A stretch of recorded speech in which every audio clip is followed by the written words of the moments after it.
La parole est à Florian Sidbon.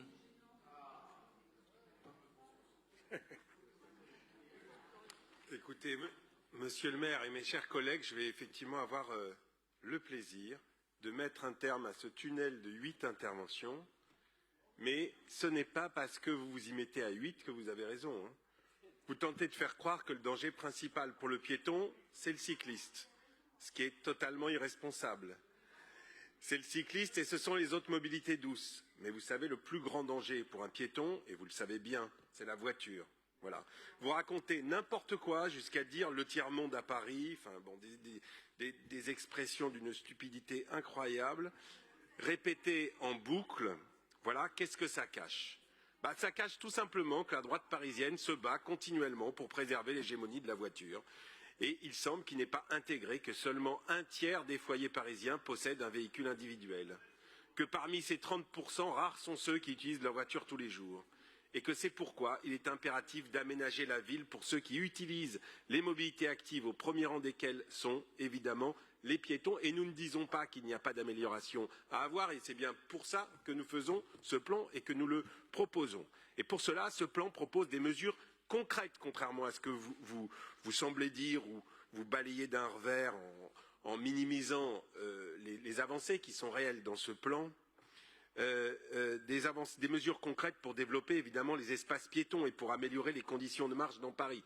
Parce que vous pourrez faire croire tout ce que vous voulez, même s'il y a des cyclistes qui parfois n'ont pas le bon comportement, et je le déplore, lorsque l'on se promène dans un quartier piéton comme les Halles, eh bien on prend beaucoup moins de risques que la place de la Concorde il y a 20 ans, quand il y avait des voitures, et même encore aujourd'hui, qui allaient de toutes parts.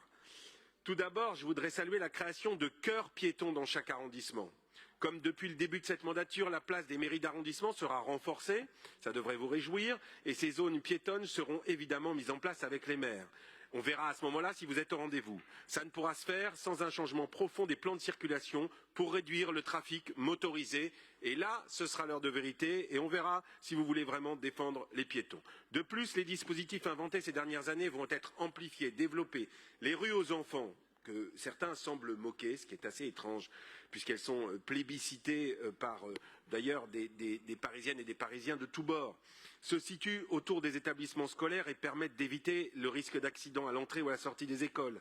Elles sont aussi développées autour d'établissements d'enseignement supérieur pour permettre aux étudiants de se rassembler à proximité de leur lieu de cours. Et 100 nouvelles rues aux enfants seront créées avant 2026.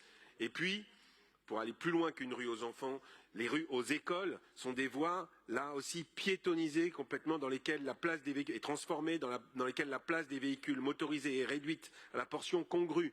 Ces rues sont végétalisées, des équipements tels que des bancs ou des fontaines y sont installés.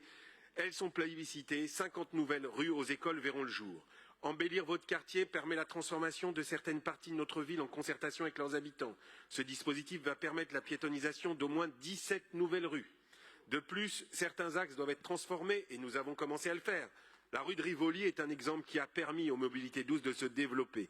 Et nous allons faire de même avec les boulevards et les avenues, avec la piétonisation des contre-allées. Et là aussi, j'espère que vous nous suivrez et que vous accompagnerez ce mouvement. On verra bien. Par ailleurs, je suis élu d'un arrondissement qui a la chance d'être limitrophe avec plusieurs communes, mais les portes de Paris ont été aménagées uniquement pour les automobiles. On parlait tout à l'heure du périphérique qu'il faut évidemment transformer, qui forme une barrière dangereuse, une barrière qui nous coupe, qui coupe Paris des communes limitrophes, et nous avons commencé à transformer ces points de passage pour qu'il soit agréable de passer de Paris aux communes limitrophes. Et ce plan permettra de créer, en concertation avec les communes voisines, des liaisons piétonnes sécurisées et agréables. Et pour finir, je voudrais rappeler que notre majorité se bat pour que Paris soit une ville toujours plus agréable à vivre. Ce plan participera donc clairement à cet objectif et fera que, justement, flâner à Paris sera plus facile, possible dans de plus nombreux endroits et pour tous les publics, y compris bien sûr les personnes à mobilité réduite. Soyons donc heureux, malgré tout ce que vous avez pu dire pendant de nombreuses minutes, de voter ce plan, mes chers collègues.